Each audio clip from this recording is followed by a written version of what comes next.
So I promised you guys live a while ago. Oh my goodness. Promised you guys a live a while ago, but I was unable to deliver it because I had several other things I had to do.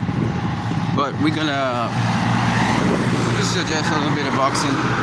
Shout out to Pound for Pound Boxing Report. Pound for Pound Boxing Report.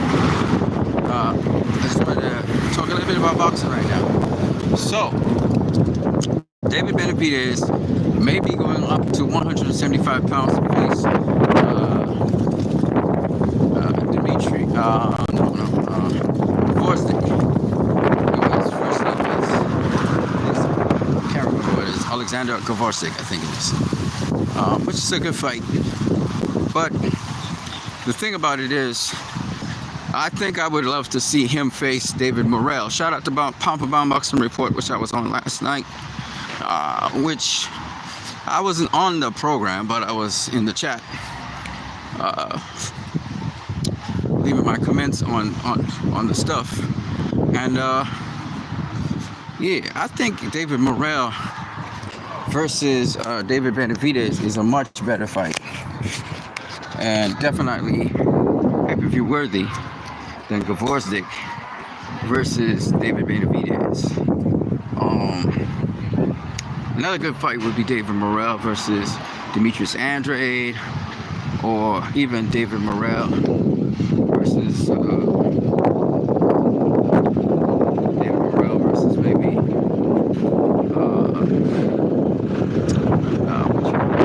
Caleb Plant. Love to see that.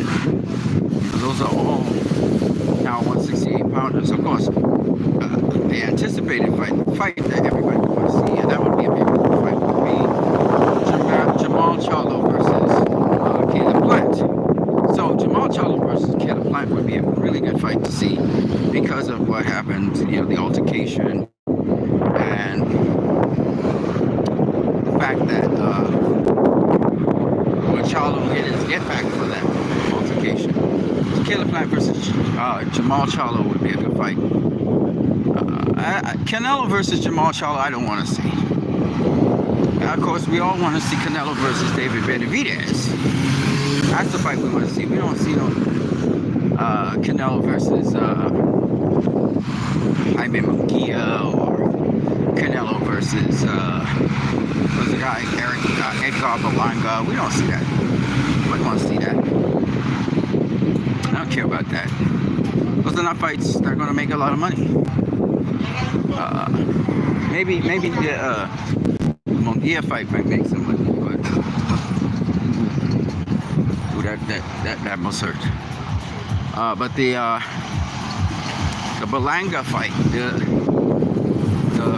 Berlanga fight, I mean, nobody want to see that. Paulie said something that's kind of true. Canelo's kind of doing the circus act, and I think Greg Hackett would agree with me on that as well. That's a circus act that he's doing. You know what I'm saying? Okay. Ice.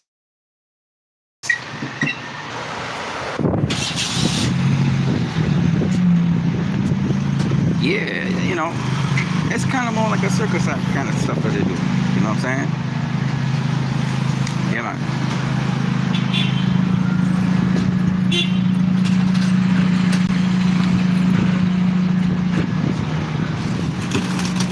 Thank you very much. All right. And, whoa, sorry about that, brother. Yeah, Canelo has not been facing the guys that everybody wanted to see. I mean, I give him a pass on Mel Charlo. Okay? I'll give him a pass on Jamel Charlo because David Benavidez fought Demetrius Andrade, who is moving up in weight. You know what I'm saying? Mel Charlo, wasn't big enough or wasn't strong enough to handle Canelo. So I give him a pass on that. And lesson learned. Canelo don't need to be fighting some smaller fighter coming up in weight.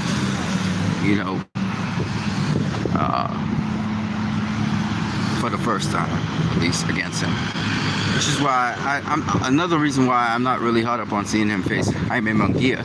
Edgar Berlanga has never faced competition on Canelo's level, you know, and you know he's had difficulty against guys who are not even near Canelo's level, you know. So he has a lot of growing up and development to do. Why would you give Canelo to fight him? I mean, we want to see the best face the best. That's what we want in boxing. We don't want to see somebody who considers themselves the best facing some second tier, third tier, fourth tier dude. You know what I'm saying? You know, just because he's undefeated or something like that. That's ridiculous. You know what I'm saying? Canelo should be facing David Benavidez or David Morrell. At least, you know, David Benavidez has been a world champion. David Morrell, yeah, he had a few fights, but at least David Morrell, not only is he undefeated, but he shows he has the skills and abilities to make the fight interesting against Canelo. Now, don't get me wrong, David Morrell ain't faced nobody of real tremendous note. He looked good, but he ain't faced nobody of note. So it's kind of like, it's like Frank Martin versus Gervonta Tank Davis. There's Shakur Stevenson in your division, man. He's the WBC champion. Why are you not facing him? Why are you facing Frank Martin? Frank Martin has not done anything to, you know, he hasn't been a world champion or anything. He hasn't faced anybody of note. Shakur has faced guys of note. Shakur has been the top of a particular division, beating the top guy of a division. Why isn't Tank Davis facing Shakur Stevenson? Right? So, the story with Tank Davis is always one in which he's not, he has their top guys in his division, the very top guys in his division, and he never faces them. So why would I want to see Tank versus Frank Martin when there is Shakur Stevenson in that division? Why isn't Tank facing Shakur? You understand what I'm saying? I'm not saying Frank Martin's not a good fighter. I'll never say that. I won't say that, what's the other guy's name? Hector Garcia wasn't a good fighter. He's a good fighter. He's a solid fighter. You know what I'm saying? These are solid fighters. These are good fighters. My problem is that here you are fighting in a division that has very good fighters like Vasily Lomachenko. Okay, Lomachenko's occupied, but Shakur Stevenson's not occupied. Why are you not facing Shakur Stevenson? Why haven't you not tried to make that fight happen? Okay? Tank Davis and his team are all cap. They're not interested in facing the best. If they could extract the most amount of money, that's it. And they don't mind giving, hoodwinking the fans. As I believe it was Greg Hackett said. Oh, was it Paulie or one of those guys? I don't know. I think no. Actually, it was in Power for Power Boxing Report. Boxing dying. And Michael was right. Boxing is dying, or at least it's fading out, and people are not taking it seriously because of these kinds of matchups. They're not matchups that intrigue anybody. Most of the time, people know who's going to win, because of certain factors. Sometimes there's upsets, and we had several upsets of late.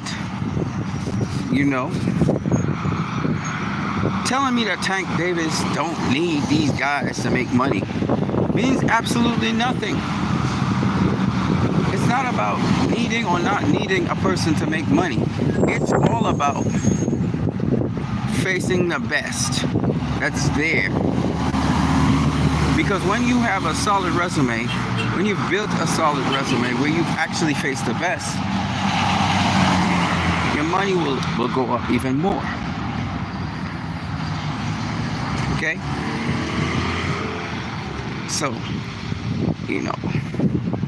all this other talk about Ryan Garcia and Tyson Fury versus whatever the guy's name is. You know, you have to ask yourself these major questions. What's up? You know, what up with boxing? Anyways, that's what I got for you guys right now. I'm what you need. You guys have a good